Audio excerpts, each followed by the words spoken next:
Good morning, welcome back. Today is March 6th, and as you can see, it's a great day today because here we are. We're back outside on the deck. The weather has warmed up. It's in the 60s right now, so it's a good day to talk about the Gospel of Luke, as well as some of the things that happened on this date, March 6th. And this is a great day. There's a lot of good stuff that happened in history. Well, first of all, in 1521, today is the day that Ferdinand Magellan, Portuguese navigator Ferdinand Magellan, discovered Guam. And I only point that out not because of any great love for Guam, but those kind of statements always bring to mind one of my dad's big gripes in the world. Whenever you would talk about somebody like Columbus discovering America, he would always say things like, "No, he didn't. It was never lost." So Magellan discovered Guam, or basically found what had been there since the beginning of creation. On this date in 1836, the Battle of the Alamo ended. It had taken like 2 weeks, which involved the death of several well-known people, Jim Bowie and Davy Crockett. Now, I have been to the Alamo. Funny story, if you've ever been to San Antonio, the Alamo is really pretty small, and it's kind of right in the middle of town. And I stayed in a hotel that was about a block away, and made all my arrangements to go to San Antonio before I realized that the Alamo was there. Again, I should have remembered that, right? But regardless, I went to the hotel desk and I said, "Where's the Alamo?" And they just kind of looked at me funny and just pointed that direction. And so out the door I went and made a left, and voila, there it was. So here's a picture of me in front of the Alamo back, I think it was 2016, 2017 that I was there. 21 years later, in 1857, today is the date of the Dred Scott decision. Probably one of the worst decisions the Supreme Court has ever made. And they realized, and people realized it was bad at the time. This is not necessarily a 21st interpretation of a Supreme Court decision. I think it was universally considered a pretty bad decision. Essentially what it was is Dred Scott was a slave, and his owner had brought him into free territory, into a non-slave state, and Dred Scott sued, saying that since he was in a free slave state, he could no longer be held as a slave. And the Supreme Court essentially ruled against him, which said once a slave, always a slave, essentially. It was on this date in 1899 that acetylsalicylic acid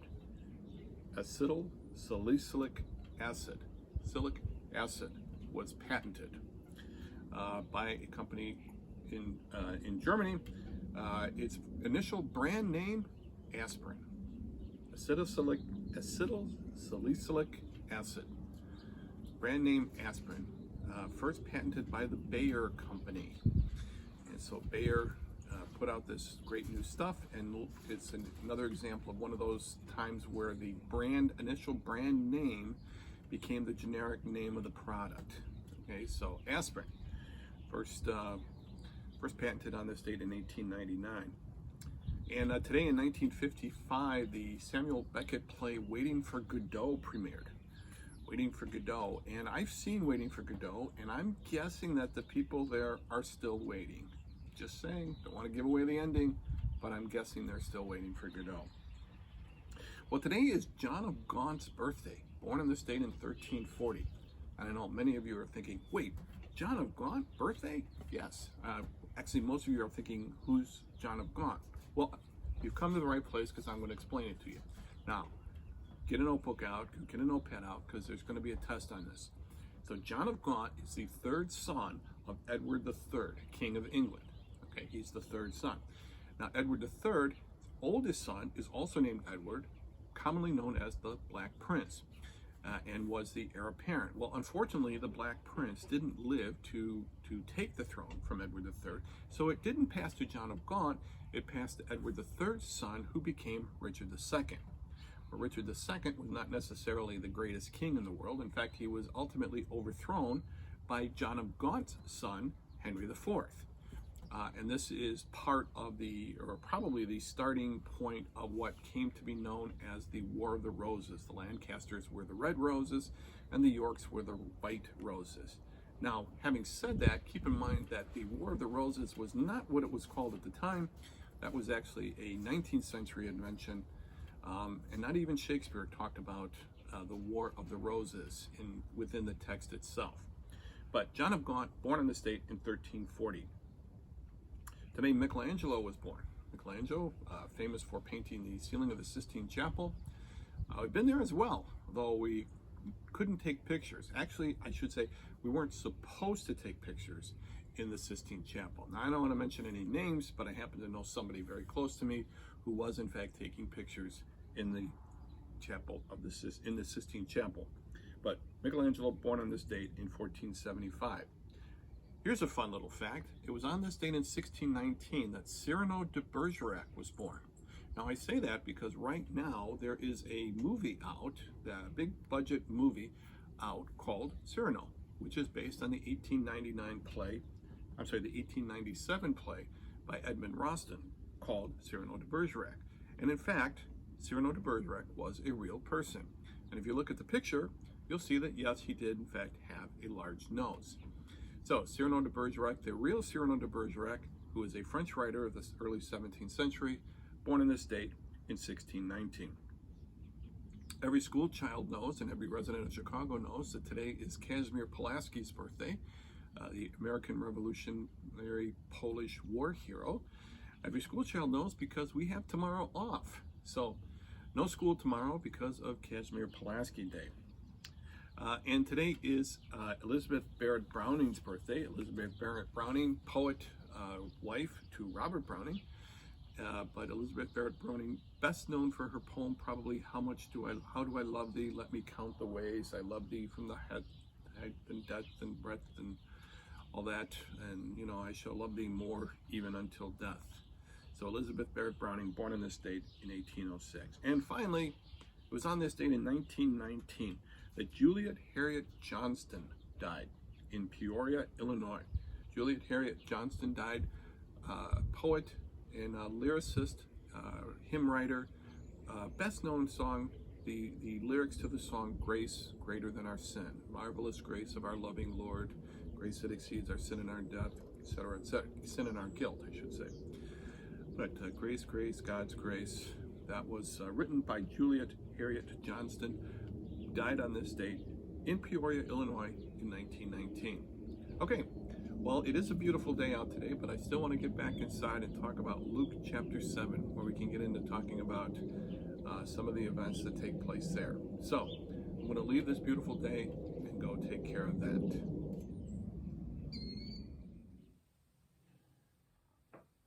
Good morning, welcome back. We're here today to continue our discussion of the writings of Luke. Today we're in Luke chapter 7. Last week we talked about Luke 6, the Sermon on the Plain and all of that. And again, we're looking at Luke's idea, and that is that Luke is verifying events for Theophilus about the life of Jesus, and he shows how Jesus' ministry reaches beyond just the Jewish nation. And we've seen statements to that effect throughout, even through the first 6 chapters of Luke. Okay, and we're going to see a couple of other examples today as we go through Luke chapter 7. Once again, Luke being the gospel for the rest of us, okay, that gospel to the outsiders.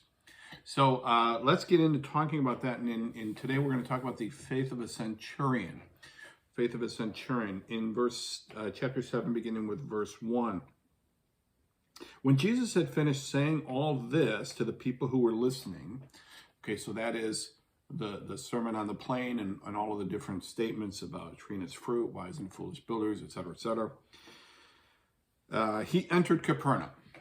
Okay, now Capernaum, we remember, is a city on the north side of the Sea of Galilee. It's also Jesus' hometown.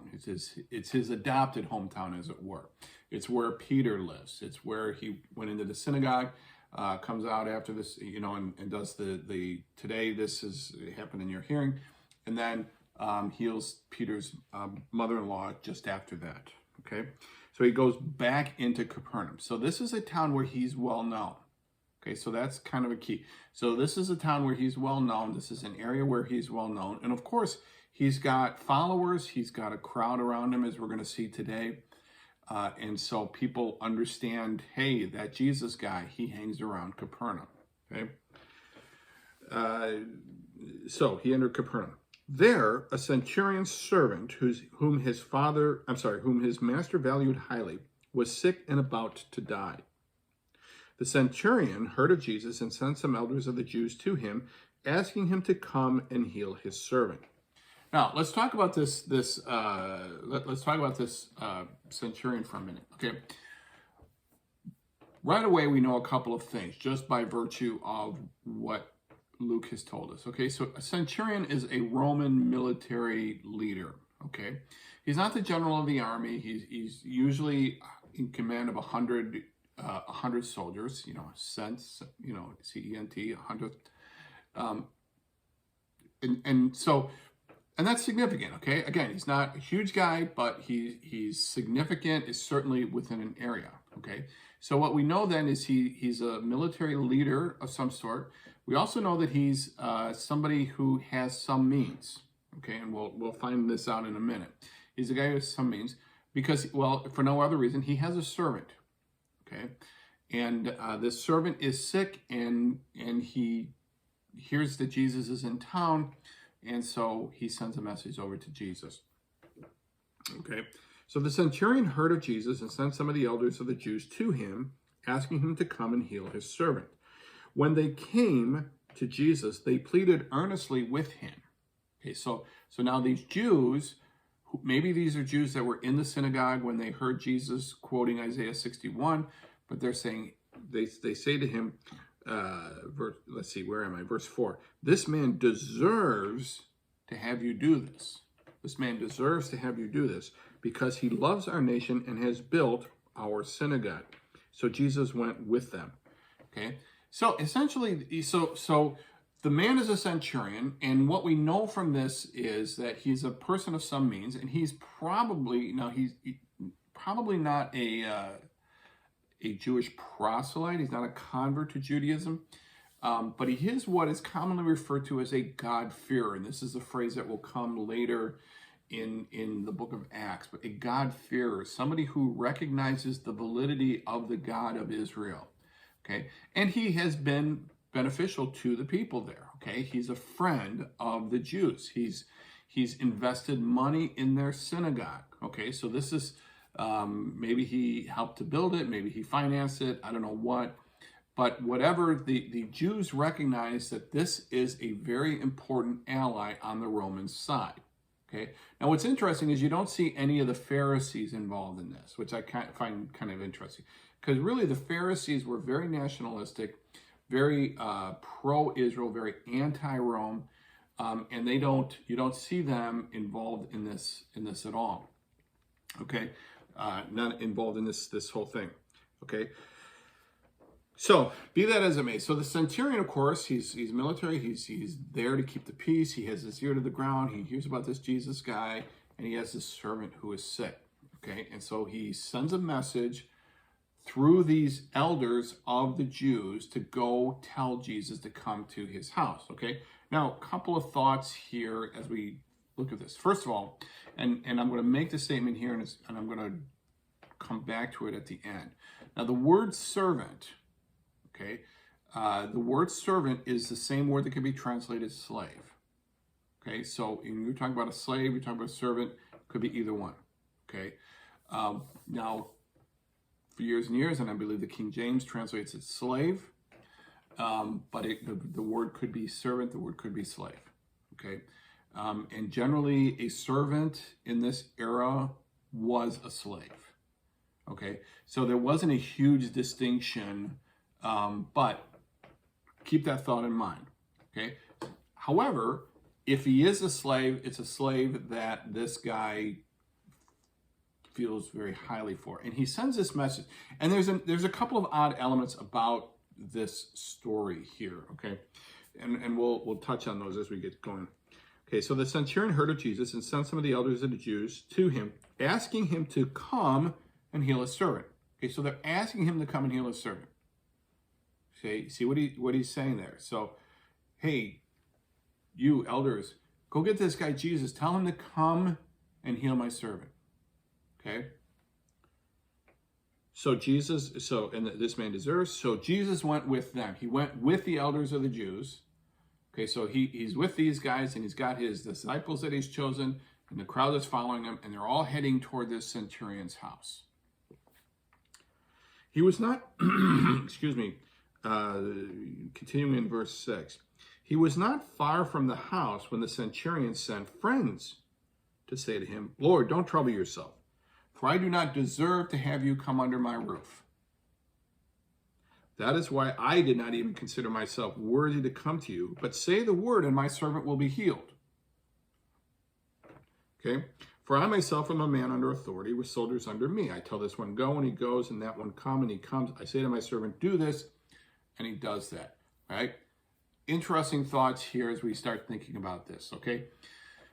First off, he sends this message through the elders and says, go get this Jesus guy. When it becomes clear that this Jesus guy is coming, suddenly, for whatever reason, we don't know why, suddenly the man changes, okay? Now suddenly he's like, wait a minute, and I don't know, maybe he didn't think Jesus would actually come, okay? Maybe once he realized that Jesus was actually coming, he had second thoughts about it, okay? There's a weird interpretation, and I'll talk about it at the end here. But for whatever reason, and we don't know what it is, the man sends his friends, not necessarily the elders of the Jews, but he sends friends of his. Now, these are probably Romans or Gentiles, certainly Gentiles, to come to Jesus and say, Jesus got a message from the centurion. And the centurion says, wait a minute, I recognize who you are. I recognize your authority. All you need to do is heal and say heal, and the person will be healed. So the centurion recognizes the spiritual and I guess, for lack of a better word, otherworldly, supernatural, I guess is a better word, the supernatural power inherent within Jesus, in that he knows that Jesus has power over sickness in the same way that the centurion has power over his men. Okay? And he knows that he can send a message to one of his men from afar and say, hey, go tell, Private so-and-so to go here, and the message coming from him will get to Private so-and-so, and Private so-and-so will have no choice but to do what the message says to do. And the centurion sees in Jesus the same sort of authority, only over these supernatural elements, whatever it is that is harming his servant. Okay? And so he says, you don't have to come this far, just say the word and my servant will be healed. Okay? Now the question is, why does this seems to be a change of mind. Why does the centurion change his mind here? Okay? I don't know. I don't have a good answer to that. Okay? I mean, we just kind of think that it's, as you look at the story, we just kind of think it's like, this seamless story, but it's like, no, there's a change here. Okay? For some reason, there's some change. And I got to think that it's maybe, excuse me, maybe as the centurion was talking to the elders of the Jews, he threw it out there as a suggestion. He just said, wow, it would be great. My servant is sick. My servant is ill. It would be great if this Jesus guy could come and help and do something. Okay, so sort of like there's a story about, and I forgot that you say something in passing, and I think David had that situation where he said in passing that, oh, if I only had water from my home well. And so he's just expressing his desire, and a couple of his soldiers, at great risk to themselves, sneak out and go get water for David and bring it back. And so perhaps that's what happens here. And I think that's a good way to explain this change, that he was seriously saying this, but he didn't think that the elders of the Jews would take him seriously. Or he didn't think that Jesus would actually take him up on it because he's a centurion, because he's a Roman, because he's a Gentile. And when he realizes that, wait a minute, Jesus is in fact coming, then he suddenly realizes, hey, wait a minute, he doesn't need to do all of this for me, okay? But Jesus then, in verse 9, when Jesus heard this, he was amazed at him, and turning to the crowds following him, he said, I tell you, I have not found such great faith even in Israel. Then the men who had been sent returned to the house and found the servant well. Okay.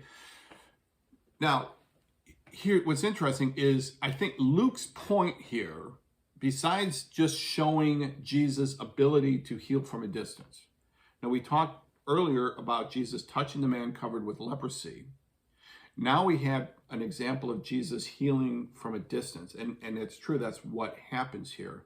Okay, but I think Luke's point is just that this faith and this miracle happens to somebody outside of the Jewish nation. Just showing that there is great faith and the word about Jesus reaches beyond the Jewish nation. Okay, because really, if you look at the Luke account here, there's no indication that Jesus does anything. Okay, and what I mean by that is Jesus hears what the centurion has to say. He turns to the people around him. He turns to the crowd following him. So he's with the elders of the Jews. He turns. There's a crowd back there, and he says, I haven't seen this kind of faith anywhere. Okay, and then the next thing Luke tells you is that the man goes back. The friends go back, and the servant is healed. Okay. There's just no indication. Now we know from the Matthew account has a similar story, and we know that Matthew records Jesus' words saying, "Go, and what you've requested will be done." Okay. Luke doesn't include that because, again, I think Luke's point is simply to show the influence of Jesus among the non-Jewish population here. Now, this particular thing has had some interesting permutations. There's some interesting questions about this from both an interpretive standpoint, a textual standpoint, this particular story. Okay, one of them is that you've got an account in Matthew and you've got an account in Luke.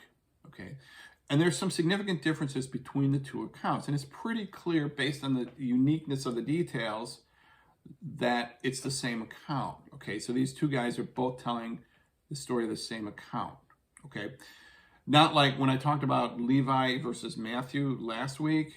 Okay, so I'm there. It's a similar argument, but I just don't think that this time we're talking about two different accounts, two different centurions with two different slaves. That I think is pushing the statistics a little bit far. So here I think we're talking about the same account, but there are some significant differences between the two accounts. One of them is that in the Matthew account, the centurion is the one doing the talking. The centurion comes to see Jesus. The centurion says, "My servant is sick."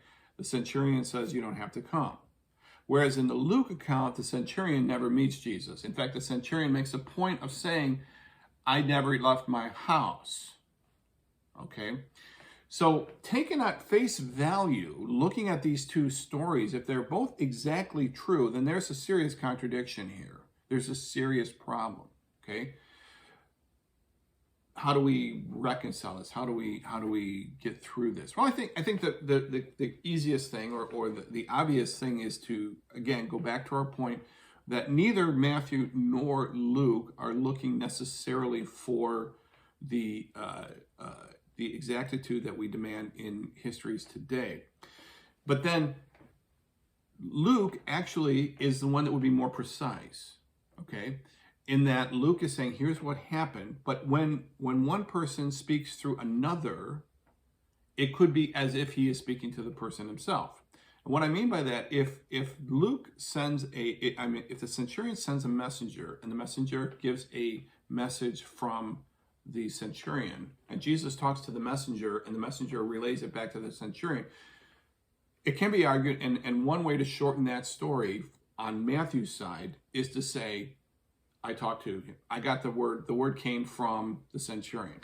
Even though he didn't actually speak to the centurion, the word came from the centurion, so the conversation is recorded as being with the centurion, okay? Because that's ultimately the source of the two different sides of the conversation, and I think that's what we're looking at here, okay? So that's one way to kind of balance out the two narratives. I mean, you could look at it and say it's two different narratives, two different centurions. I think that's kind of stretching the realm of possibility a bit, okay? And again, it does add that Jesus said something to the guy, and something happened.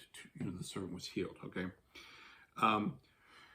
The change of mind, and again, to me, this is like way off the base speculation, but I want to bring it out to you just so you can kind of see this is where modern interpretation of Bible stories is going. Okay, this kind of really trying to reinterpret Bible stories, Bible events. The change of mind has taken a really weird twist, especially in relation to this particular story. And one thing is that one idea, and the only one I really want to talk about along this line, is that is to ask yourself, why is a servant sick? And it has been speculated, and I cannot emphasize this, that I disagree with this 100%, that the servant is sick because of some sort of abuse on the part of the centurion. That the centurion, being a slaveholder, and the servant, being a servant/slave, has been abused in some way. And it will become obvious to the Jews and the elders of the Jews and Jesus, if they come in and physically see the centurion's servant. And so that's why the centurion says, listen, I don't want you to come in, just say the word. So that's kind of really taking it in a very cynical way. And so Jesus heals from a distance, okay? Again, I think that's like really going the deep end, but it is, some approaches, there are some Bible study people, I hesitate to use the word scholars, but there are some persons who are, interpreting this particular passage and say, maybe that's what's happening here. I think you're really reading into the story at that point. Another thing about this particular story is that this is one of those examples that are often used when we talk about the Bible in its relation to slavery.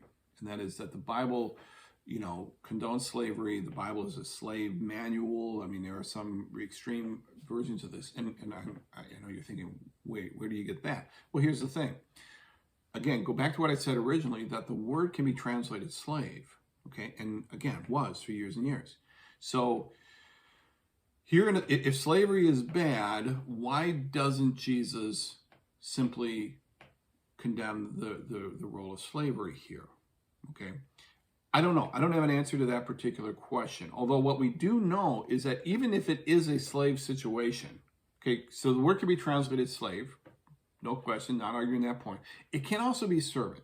Okay, and the servant doesn't necessarily have to be a slave. So there is some vagueness here in what is the sick person's actual role there with the centurion. Regardless of whether it's a servant or a slave, certainly it is somebody that the centurion cared for. Okay, so you hardly have a brutal Simon Legree sort of master-slave harsh situation here, in that this centurion is willing to go to another religious leader to heal, get his servant healed. Okay, but again, this is another one of the passages. It's not nearly the Philemon is far more used in this realm, but this is another one where, okay, well, because they didn't condemn this point, that shows a condoning. Now, this is a very, very, very 21st century interpretation of this particular passage. Okay, but I'm throwing it out there because it's out there. Okay, for hundreds and hundreds of years, nobody ever looked at this passage, and thousands of years, nobody ever looked at this passage and thought that. It's only been within the past 10 years or so, I think, as far as I know. I mean, if you happen to have a commentary from 1810 that says that, well, okay. But I'm just saying, as far as I know, nobody drew that conclusion from this passage, okay? But really what we have here, and I think what Luke is trying to get us to realize, what Luke wants Theophilus to realize, is that the influence of Jesus, it went way beyond simply the Jewish population, and his healing powers went beyond simply people he could touch. Okay, so let's stick with that, and let's move on to the next thing, and that is where Jesus raises a widow's son. Verse 11, soon afterward, Jesus went to a town called Nain, and his disciples and a large crowd went along with him. So now you've got this picture. Every time you see Jesus walking around now, you've got his 12 disciples and you've got a crowd. And as we go through the gospel, we'll see the names of some of the people that are attached to him. And we know at one point he splits up the crowd and sends them out 2 by 2. Sends out 72 of them. Okay. So now Jesus goes to this town called Nain. Now specifically, we don't know where Nain is. We believe, it's thought that it's a town about a dozen miles away from Capernaum. Okay, but it's somewhere in the area that Jesus can walk to it with his crowd. Now keep in mind, he's got a crowd, he's got an entourage. So Jesus can't just pop over somewhere because there's this big crowd of people. And a large crowd went along. As he approached the town gate, a dead person was being carried out, the only son of his mother, and she was a widow. So basically, they walk in on a funeral procession. And you've got this widow whose only son has died. Okay? Now, I cannot emphasize enough, this was really a devastating situation for this woman to be in. Within the Jewish society, okay, was very patriarchal, and that if you didn't have a husband or a son to protect you, you were unprotected. You were exposed to the elements, okay? So this would have been a tremendously bad situation for this widow. She was at a huge disadvantage. She was seriously an outcast at this point. She didn't have family because, again, if her son is old enough to talk, we'll know in a minute, but this really puts this woman in a devastating position, okay? A very much an outcast position. When the Lord saw her, his heart went out to her and he said, "Don't cry." Okay, quick note. Notice how Luke has started to refer to Jesus as the Lord. So he's already assuming the deity element, the king element to Jesus' role here, okay? And this is not the first time, but I just wanted to point that out. But Jesus sees this, and he sees the woman. He recognizes what it is. He sees that the woman, he sees that there's no husband there. He recognizes, okay, this is, maybe he asked someone, and he said, wow, this is a devastating situation for this woman. So he walks up to the woman, and he says to the woman, "Don't cry." Okay? Now, Jesus goes up to this woman at a funeral and says, "Don't cry." Okay?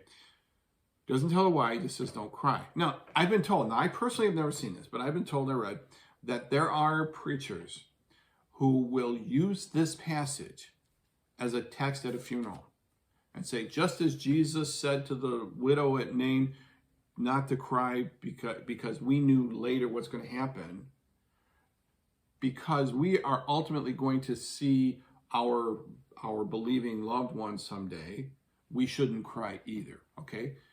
That's a misuse of the text, okay? That is clearly a misuse of the text, all right? I'm just saying that, I just got to throw that out there, okay? Jesus tells this woman not to cry because he knows what he's going to do, okay? He knows what he's going to do. So what he does is he reaches up, says here, verse 14, then he went up and touched the bier they were carrying him on, and the bearer stood still. Now the bier is probably just a board, like a plank, and the dead body would be laid on top of it, wrapped in cloth, okay?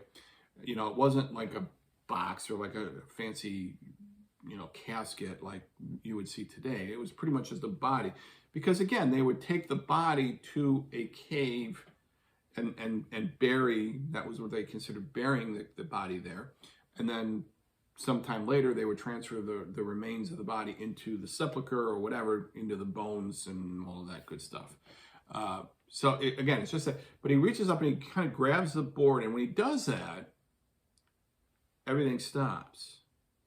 And this is probably an interesting moment because you've got this crowd coming out with this funeral. You've got this widow. I shouldn't say, I don't know that it's a crowd. Maybe it's very small. Maybe it's a small family. Maybe it's just the woman and the people carrying the bier and the dead body. But Jesus has this crowd here behind him. And he reaches up and touches the bier. And when he touches it, And again, we talked earlier about the fact that power was coming out of Jesus, and people just needed to touch him. And when Jesus touches the beard, the man sits up and starts talking. Okay. He said, "Young man, I say to you, get up."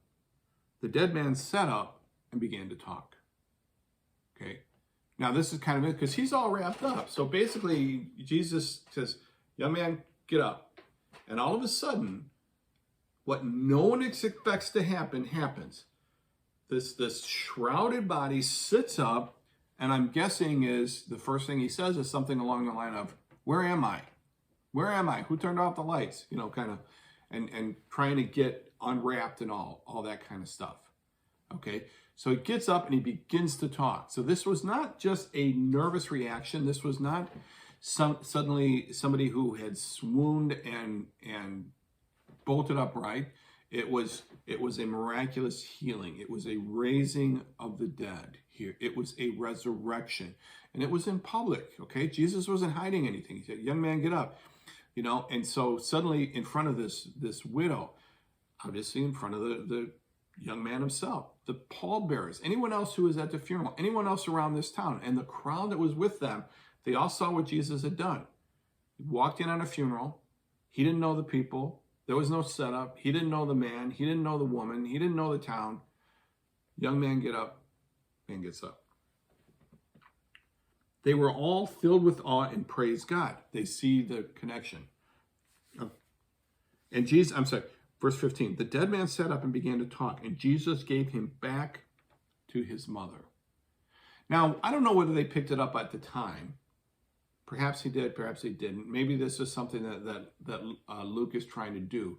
But the way this is phrased very similar, almost exactly, the way it's phrased in 1 Kings 17 when Elijah raises the son of the widow of Zarephath. If you remember the story of the widow of Zarephath, you know, there's Elijah goes there, he's going to die for hunger, and there's oil, and there's a bread, and, you know, every day they make a meal. Well, the part 2 of that story is that the child dies, and the widow gets upset. She says, "Well, why did you come here just from, you know, my son and I could have died a while back, and I wouldn't have had, you know, et cetera, et cetera, et cetera."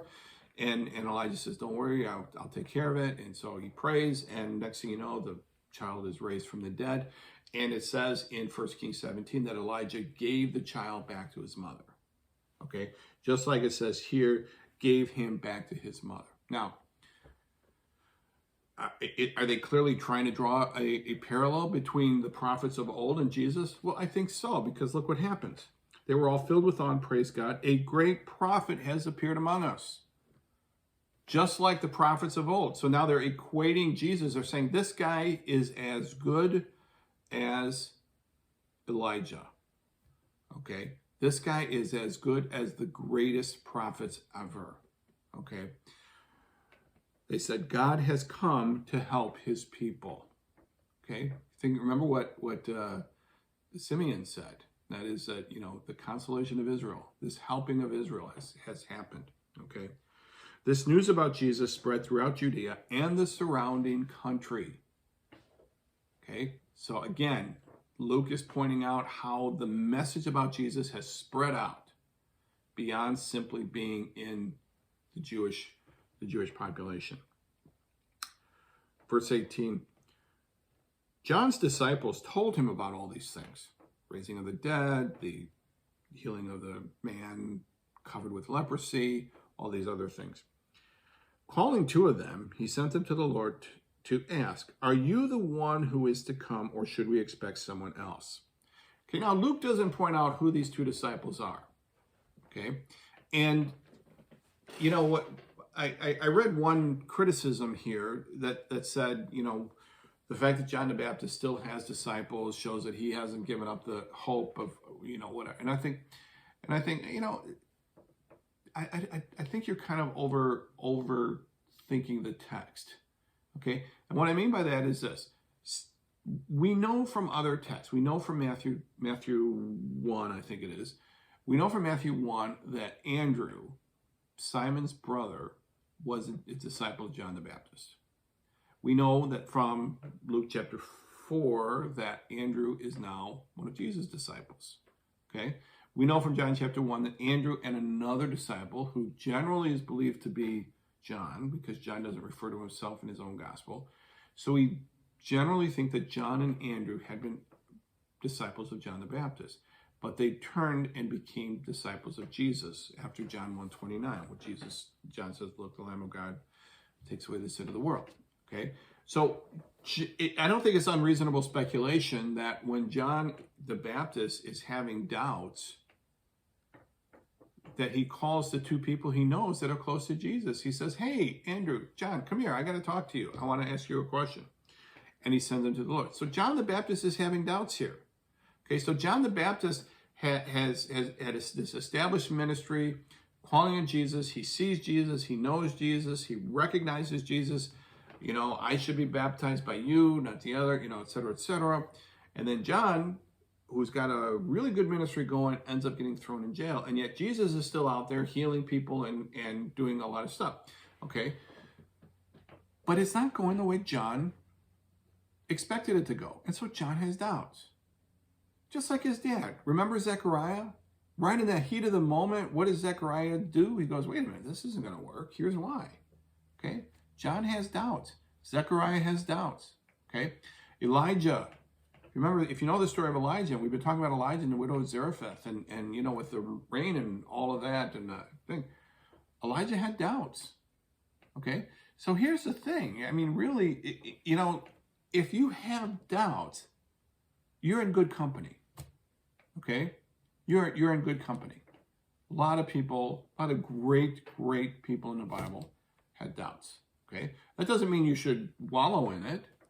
But I just want to point out that John the Baptist is just like, wait a minute, I had this idea of how this was going to go, and it doesn't seem to be going that way. I just want to double check, because that's what that's what you do when you have a doubt. You just go to the source. Okay? Am I right here? Do I have this right? At that very time, Jesus cured many who had diseases, sicknesses, and evil spirits, and gave sight to many who were blind. So he replied to the messengers, "Go back and report to John what you have seen and heard. The blind receive their sight, the lame walk, those who have leprosy are cleansed, the deaf hear, the dead are raised, and the good news is proclaimed to the poor. Blessed is anyone who does not stumble on account of me." Okay, now, he's looking at all these miracles, and he's referring back to Isaiah 29. He's referring back to Isaiah 61, Isaiah 58. But more 61, less 58. But, you know, what's interesting is the one thing, if you go back to the passage in Luke chapter 4, the one thing he doesn't repeat to John the Baptist is about setting the prisoner free, which, of course, is maybe that's what John was really wondering about. It's like John is thinking that he's going to be the prime minister or something. I don't know. You know, maybe he thinks he's going to be the second in command, or that was just kind of how he saw it happening. And it wasn't happening because he's sitting in jail and Jesus is out there with a crowd following him. He's like, wait a minute, am I still a part of this here? Okay. And so John has doubts. And so Jesus referring back to these messianic images, he says, listen, I'm fulfilling all these messianic images. Go tell John, this is, basically the point, I think the point is, this is what matters. Forget about the crowds, forget about the controversy. The important thing is, I am fulfilling the messianic promises just like you expected me to. And that's what I'm doing, which is a way of saying, yes, I am the one. Okay. After John's messengers left, Jesus began to speak to the crowd about John. Now, this is the crowd that had been following him for a while here. They'd seen this conversation with John's disciples. They had seen Jesus' response. They had seen Jesus raise the widow's son at Nain. And they had seen the event with the centurion. Okay? So now Jesus wants to talk about John. Now, I want to say something here and point out, because I have this theory. And I have a lot of theories, and some of them are really, really good. But most of them are wrong. I'll say that right now. But regardless, I have this theory about John the Baptist, and maybe someday I'll do the work about it. And that is this. Basically, it comes down to this: when Jesus comes to earth and presents himself as the king, and I'm thinking just in a very broad sense, not based on any particular text presentation, that Jesus presented himself as king in a very real sense. That there was a moment in time, and maybe it's just the Arminian in me, but maybe there was a moment in time where the nation of Israel could have chosen Jesus as their king. At that moment, right then, it could have happened, but it didn't. And there came a point in time where it was no longer possible for the nation to accept Jesus as king. There was a point in time where Jesus, and again, I can't explain it. It kind of gets into the, sort of along the line of determinism versus free will and all that kind of stuff. It's kind of part of that. That there was a point where they could have accepted him, but they didn't. Jesus came, we sing Born to Die on Calvary and all that. And I get that, and I'm not arguing that point. But I think there was a point in time where it could have happened, but it didn't. What's the turning point? And I think the turning point was when they killed John the Baptist. So that as long as John the Baptist is alive, it's still possible for the nation to take Jesus as king. Okay? And that's why John the Baptist is so important to Jesus. And we know from one of the other accounts that when Jesus hears that John the Baptist is killed, he separates himself off for an evening by himself. Because that's the moment where it's like, okay, it's one of those, you ever had one of those situations where something bad is going to happen, right? But there's a 1 in a million chance that it's not. Okay, and you just kind of go, this bad thing is going to happen, but there's a 1 in a million chance it's not. And you kind of cling to that 1 in a million chance, and then all of a sudden you find out that whatever that door was had been slammed shut. And I think that's what happens with the death of John the Baptist. And so that's why John the Baptist is so important to Jesus. So now Jesus turns to the crowd and kind of wants to put John the Baptist in perspective and make sure everybody understands how important John the Baptist is. After John's messengers left, verse 24, Jesus began to speak to the crowd. What did you go out into the wilderness to see? A reed swayed by the wind? If not, what did you go out to see? A man dressed in fine clothes? No, those who wear expensive clothes and indulge in luxury are in palaces. Okay? So basically, he asks these two questions. What did you expect to see? Just a reed? And the obvious expected answer is no. Okay? Because these, you can go anywhere and see that. But what did you go out to see? A prophet? Yes. So here Jesus is praising John the Baptist. He's saying he's a prophet. He's like Elijah. And again, they're talking about him after a name that a great prophet has come. And Jesus is saying John the Baptist is a prophet. Okay, what is he prophesying? Jesus isn't saying it here, but he's prophesying me. Okay, well, actually he does. I take it back. What do you got? A prophet? Yes, I tell you, and more than a prophet, this is the one about whom it is written, I will send my messenger ahead of you, who will prepare your way before you. So now Jesus is now pulling Isaiah 40, and he's saying, just like Zechariah did, and saying, John the Baptist is the forerunner. John the Baptist is the one that's calling attention to the Messiah. John the Baptist is that guy. And who is it that John the Baptist pointed all his attention to? To Jesus. So in building up John the Baptist, Jesus is making a claim to his own personage here. I tell you, among those born of women, there is no one greater than John. But yet, the one who is least in the kingdom is greater than he. John was the greatest prophet prior to Christ. Okay? He is the greatest Old Testament prophet. Remember, we talked about the baptism of repentance as something out of the context of the Old Testament. It's kind of John the Baptist had really figured out what the essence of the Old Testament belief system was and encapsulated it into his preaching and into this thing. But we still needed the new covenant, the new dispensation of Christ here. Okay? Yet the one who is least in the kingdom of God is greater than he. Okay, so this new dispensation, John is the greatest of that old dispensation, but the new dispensation, this new covenant, is what we're all about. Verse 29, all the people, even the tax collectors, those tax collectors again, when they heard Jesus' words, acknowledged that God's way was right because they had been baptized by John.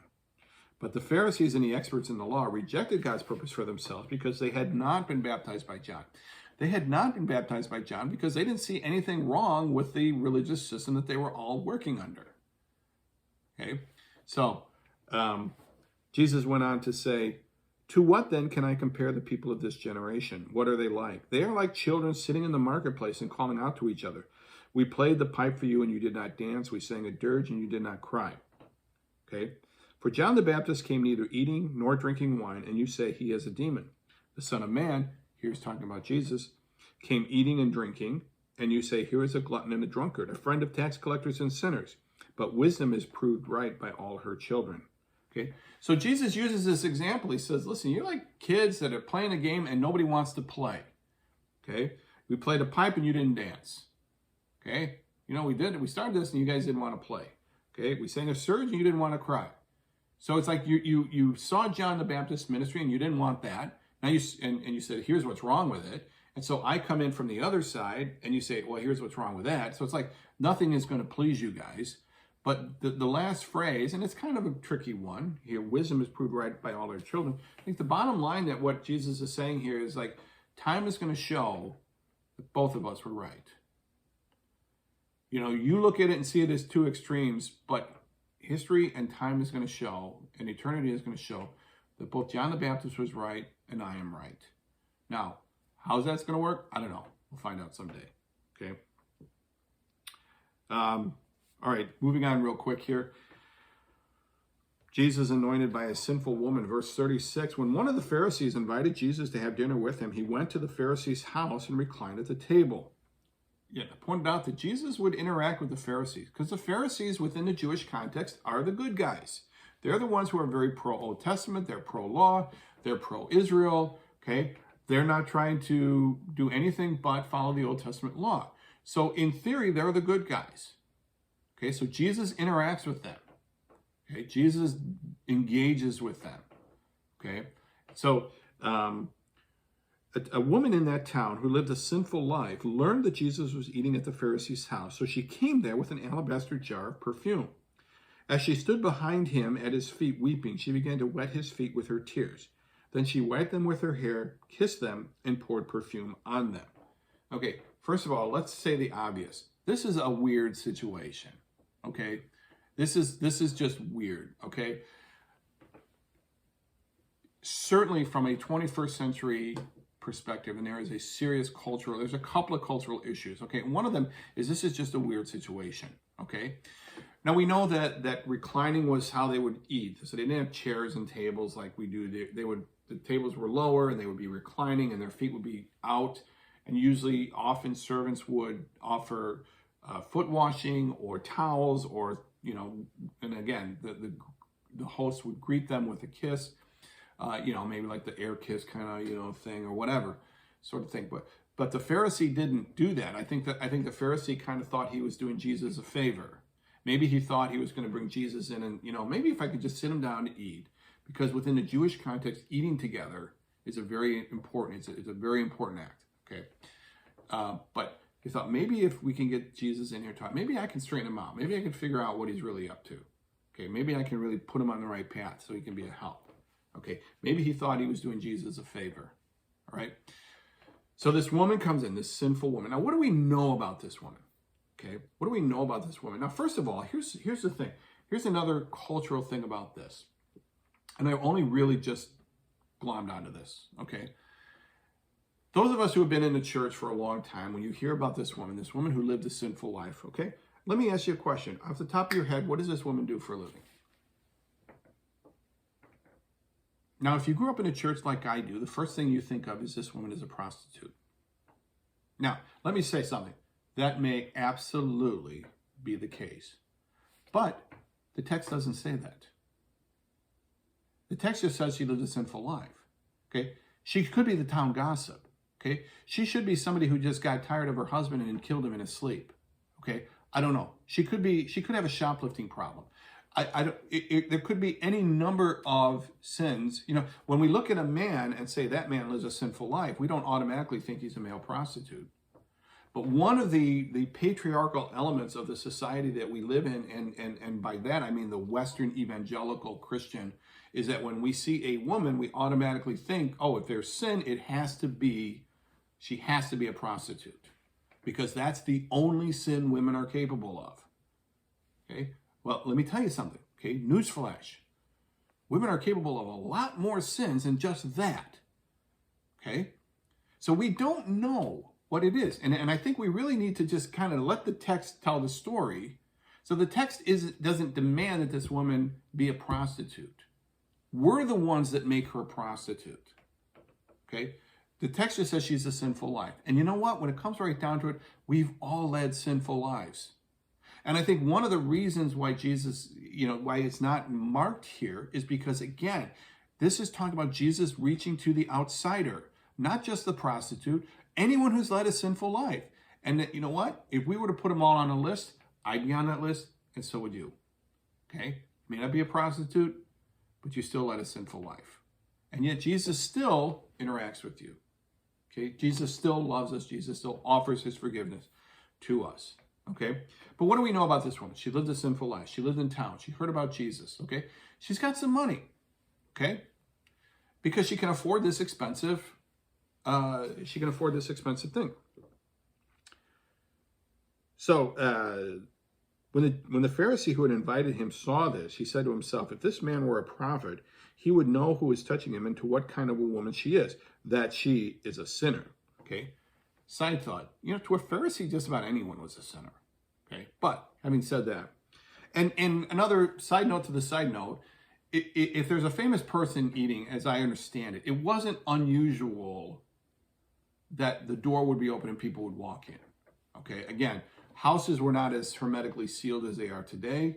Okay? So it would not be that unusual that it would be a neighborhood know what was going on, and that if somebody wanted to wander in, it could. So that in and of itself isn't as odd as it sounds from a 21st century perspective. Okay, here if you're having a dinner party and some guy walks in, and you'd be like, who are you? Kind of thing. I don't know. All right, but regardless, so Jesus answered him and says, Simon. Now Simon is the name of the Pharisee. Okay, Simon is not that an uncommon name in the New Testament. Okay, so that's why I think he really makes it clear it's Simon Peter. But this is a different Simon. And there's going to be another Simon in the book of Acts. Where am I? Simon, I have something to tell you. Tell me, teacher. 2 people owed money to a certain money lender. One owed 500 denarii and the other 50. Neither of them had the money to pay him back, so he forgave the debts of both. Now, which of them will love him more? Now, if it matters, a denarii is basically a day's wage. And if you do the math, figure $15 an hour, 8 hours a day, et cetera, et cetera. 50 denarii would be about $6,000 in today's money. And 500 denarii would be $60,000 in today's money. Now, neither one of these, to somebody who is rich, again, would be that catastrophic to lose. Okay? If you're rich, to lose $60,000 is not a bad thing. Not going to put you in a poorhouse. Now, obviously, if you're in a situation where you owe $50 or whatever it is, $6,000 and you can't afford it, then it's a significant thing to you. Okay? But it just the point is, one owes a certain amount of money and the other one owes 10 times that. So that's the point that he's making, just the relative difference between the two debts. Neither of them had the money. Now, which of them will love him more? Simon replied, I suppose. Simon doesn't want to commit. I suppose the one who had the bigger debt forgiven. You have judged correctly, Jesus said. You're right. Clearly, to him much is given, much is required, much is forgiven. There. Then he turned toward the woman and said to Simon. Now, it's interesting. So now Jesus is kind of, I'm going to try and illustrate this. So Jesus is there, and he's reclining at the table. So Simon is probably over here. So he's been talking to Simon this way, and the woman is over here doing her thing with the water and the perfume and all of that. So as he's doing it, he turns and looks to the woman and says, Simon, do you see this woman? This kind of conversation where he's talking to him, but he's looking at her. Now, this is the first time that we hear that Jesus is looking at the woman. He turned toward the woman and said to Simon, do you see this woman? I came into your house. You did not give me any water for my feet, but she wet my feet with her tears and wiped them with her hair. You did not give me a kiss, but this woman from the time I entered has not stopped kissing my feet. You did not put oil on my head, but she has poured perfume on my feet. Therefore, I tell you, her many sins have been forgiven, as her great love has shown. But whoever has been forgiven little loves little. Okay. Now here, he's like throwing down against Simon. He's like, Simon, I get what you're doing. I get that you think you're doing me a favor. I get that you are just tolerating me. But this woman realizes who I am. Okay. Then Jesus said to her, this is to the woman, your sins are forgiven. Now, could be one of two things. It could be that Jesus has forgiven her sins right at that moment. That's a possibility. Okay.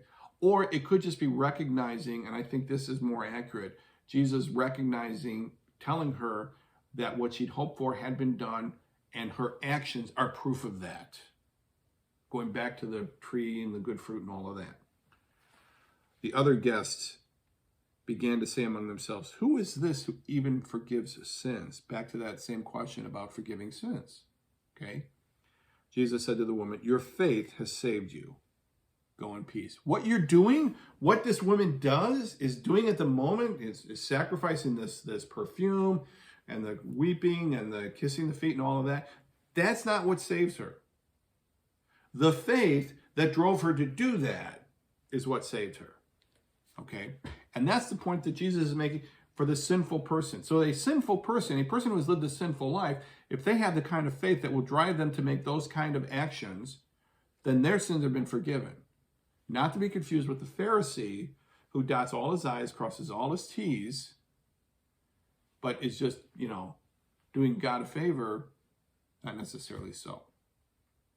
Okay, good stuff. Next time in chapter 8, we're going to talk about the parable of the sower, or perhaps the parable of the soils might be a better way to talk about it.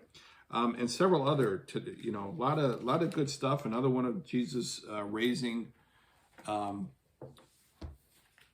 somebody from the dead, Jairus' daughter. So thank you very much. I appreciate your being here with me today. And if you have any questions or anything comes up, let me know, ask me, send me an email, Facebook, YouTube comment, see me in church, and I'll be more than happy to hazard a guess at the answer. Thanks, and I'll see you next week.